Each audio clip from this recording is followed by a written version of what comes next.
I am your mathematics tutor, Mr. Ngata, and today we are going to look at a question in a topic called probability.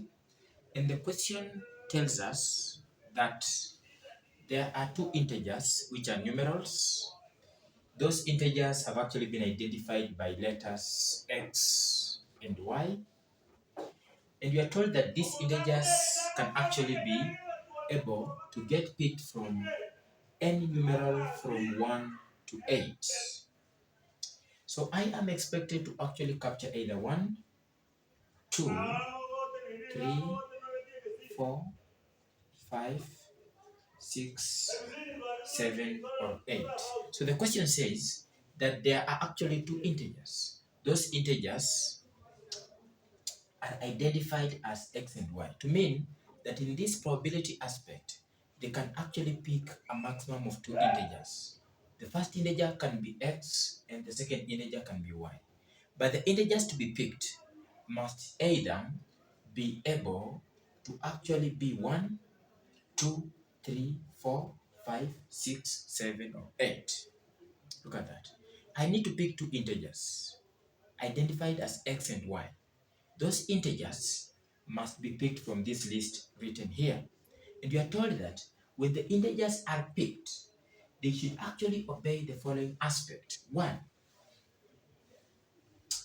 when the integers are subtracted, that means if the first integer is x and the second integer is y, and there's a difference that gets obtained between those two integers, then the answer must be equal to 2.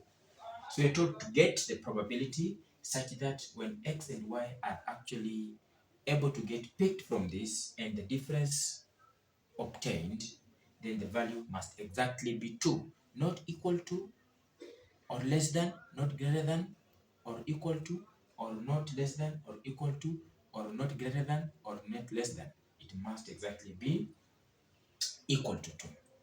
We are told that in the second case, when x and y are identified, then their difference obtained, then the answer must be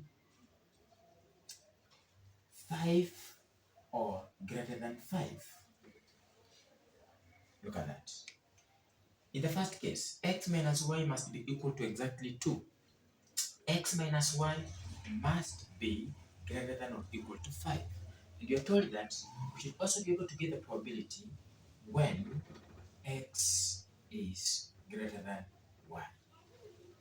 Now, whenever you get a question in as far as this topic is concerned, and you have to actually end up having more than 10, 5, 6, or even 20 outcomes, it is advisable that you actually use what you call a probability space, which can actually be able to get to that point of using what you call a square.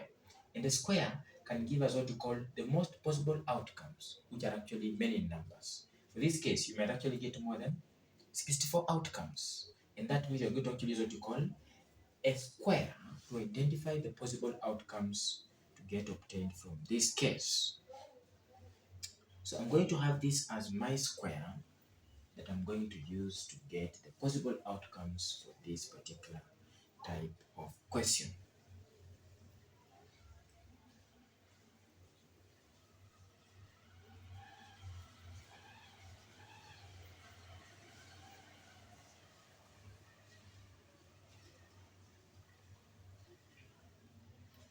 So you're supposed to have at least 8. So 1, 2, 3, 4, 5, 6, 7, 8.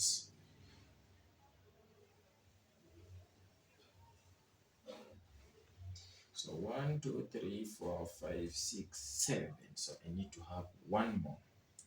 I'll just get one from this end. So those are 8. Then you also need to have 8 on this side. So 1, 2, 3. So you have 1, 2. So let's have one more here.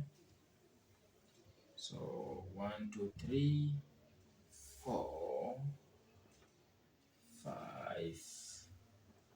6. Okay, let's see. So So 1, 2, 3, 4, 5, 6, 7, 8. Correct.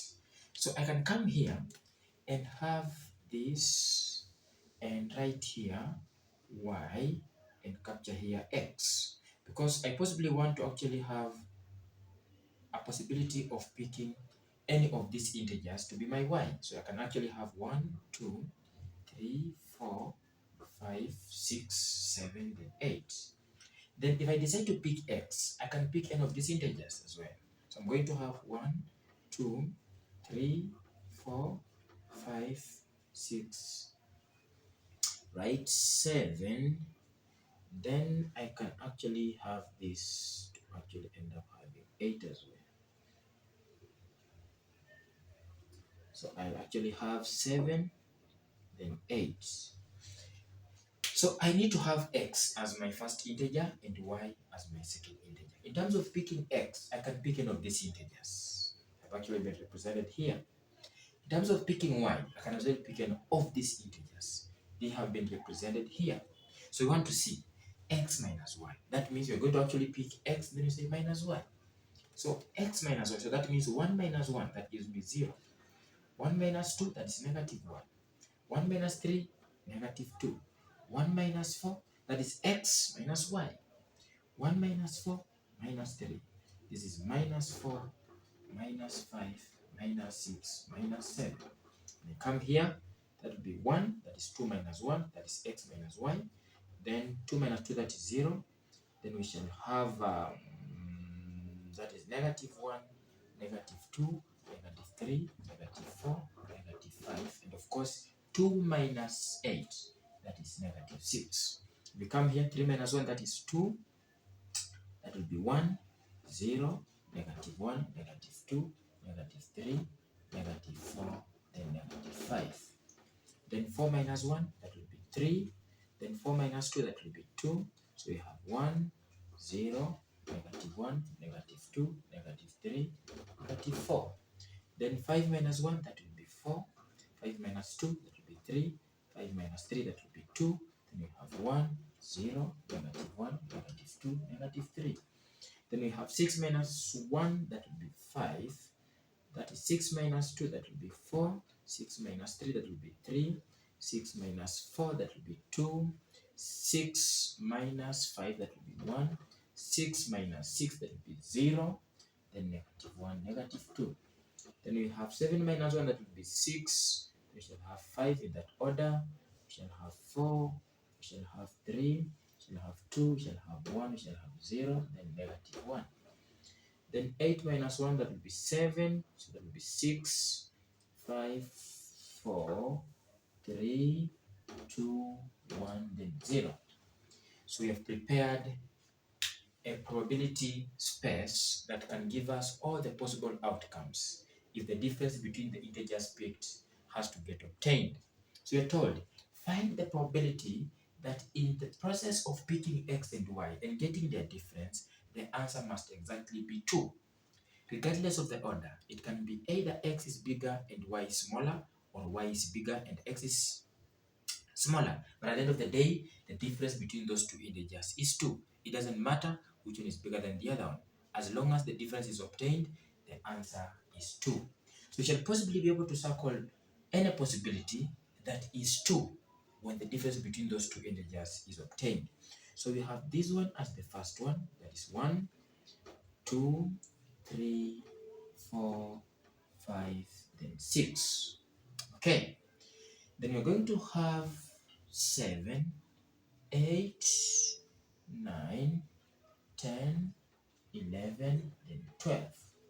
So we have 12 possible outcomes out of 64 possible outcomes. Why 64? There are 8 on this side, then 8 on this side. It looks like a square. So just get a product of the sides. So you have 8 times 8. I don't need to count all these outcomes. I just say 8 on this side, then 8 on this side. Side times side. So all the possible outcomes within this probability space should be 64. So the difference can actually be able to give us 2. And that means we should actually have 12 possible outcomes out of the total number of outcomes, which is actually 64. So we should simplify this to half. So that gives gives us 6, that gives us 32, that gives us 3, that gives us 16. So the answer for the first part is 3 over 16. So the probability that the difference between those two integers is 2 should be 3 over 16 if simplified. So the answer to the first part is actually 3 over 16. And let's go to the second one. The difference between the two integers should be greater than 5 or equal to 5. Greater than 5 or equal to 5.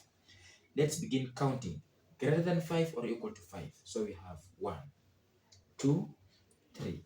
They should actually give us 5 or greater than 5. So we have 1 because it's supposed to be either 5 or greater than 5. So 5 is included.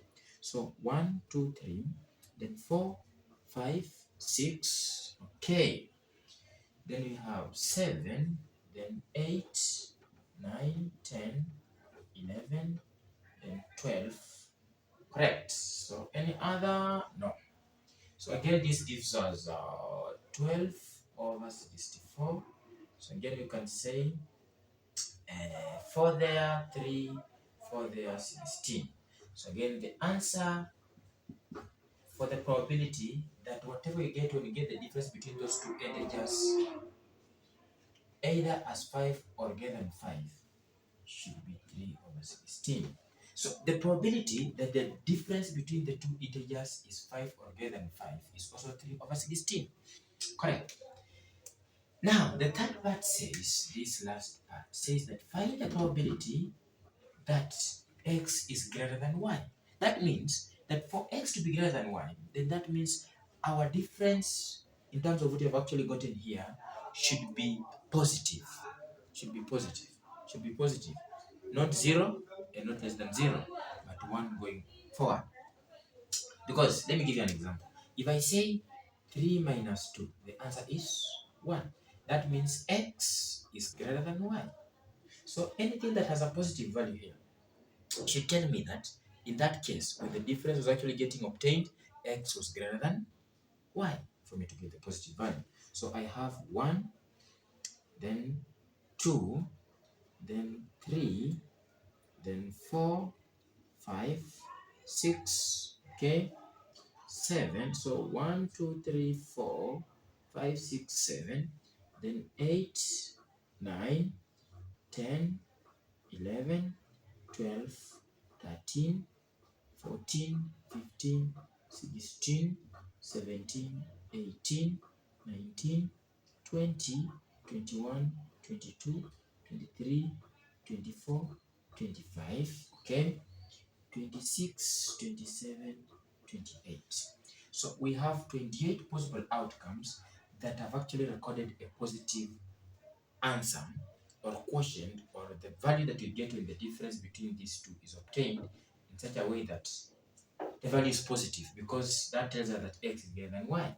So we have actually gotten 28 outcomes out of the total number 64. If this simply gets simplified, you shall have 4 there, 7, and 4 there, 16. So the answer that becomes our final answer in terms of the probability that x becomes greater than y should be 7 over 16. Why? Because when x is greater than y, any difference between those two integers must record or give us a positive value and not 0. Because if it is 0, that means x and y are equal. So the answer must be more than 1 and must be also a positive value to confirm that x is greater than y. Why do we record all this? Because at the end of the day, when x is greater than y, then that means anything getting gotten here should be positive. Not 0, but more than 0. Thank you so much for your